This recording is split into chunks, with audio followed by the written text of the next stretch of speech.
No, we want to complete this, very quickly. We don't want to drag this on. But as you know, that because the civilians are involved and we are doing it in very carefully, I can't give you the exact time, because it depends on the ground forces. But we want to. I am sure that we will complete this without any delay very soon. Right. So if you when you take the intelligence, there are talks of trying to escape through a seaplane or from the sea, but we have taken all the precautions to stop that. So there have been statements that China is fishing in Lanka troubled waters, Sri Lanka's troubled waters. What is your view on this? No, that is not correct. We have very good relationship with China, like what we have in India, and India also knows that.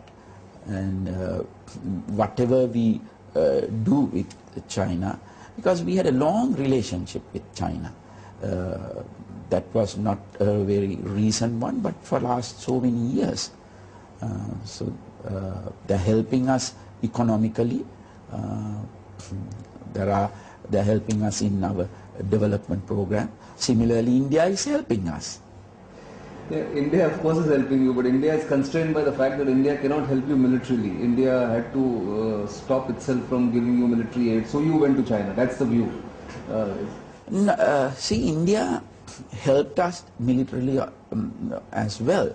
That is, from the very beginning they said clearly they can't give offensive weapons. That we understood, that we can understand that.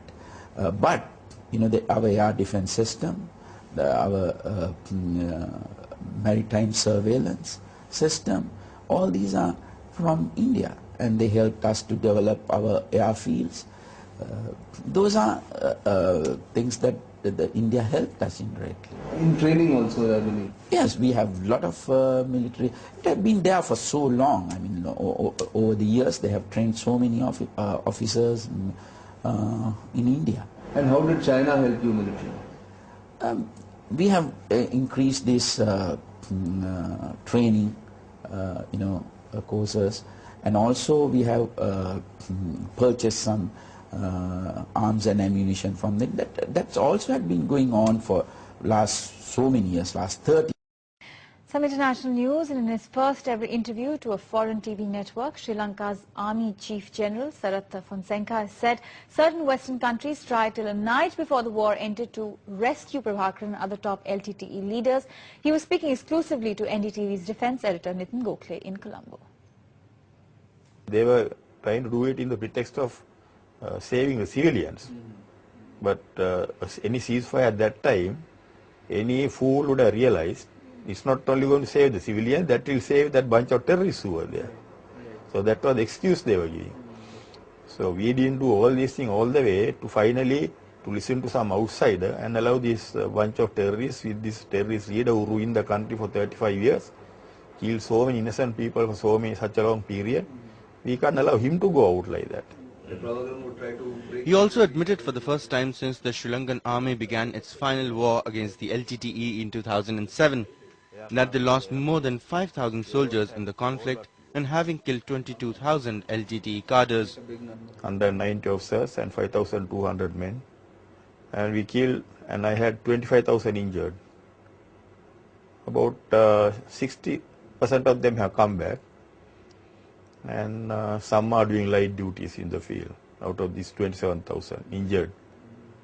But we killed LTT only by army 22,000. With Nitin Gokhale in Sri Lanka, Mukbil Ahmed for NDTV. Now, Sri Lanka's Defence Secretary and the man largely credited with having successfully coordinated Sri Lanka's military campaign against the LTTE has in fact asked Western countries to first allow investigations into their own conduct in wars before seeking to initiate war crime proceedings against the island nation. He was speaking to NDTV's defence editor Nitin Gokhale in Colombo. How do you react to a move in certain quarters that they are saying that war crimes must be investigated and Sri Lankan government is answerable for war crimes? What is your reaction? When you consider there are a lot of area conflicts going on in the whole world today, fighting terrorism by various forces. I can tell all these people that Sri Lankan military did much better than all these forces in everywhere in the world when it comes to the civilians casualties. We took all the precautions to prevent civilian casualties from the beginning to the end. If somebody talks about taking our military or anybody into war crime tribunals, before that you have to take US troops, UK troops, all those troops and all those leaders into war crimes. I can tell that without any doubt, because before we are prepared to give any investigation in this land, they must do investigations in those lands. So UN or human rights organizations or anybody should first do those investigations and talk about investigations here. My purpose is quite clear. This humanitarian assistance and reintegration of society as well as political reconciliation. Those are my three ultimate goals and purposes.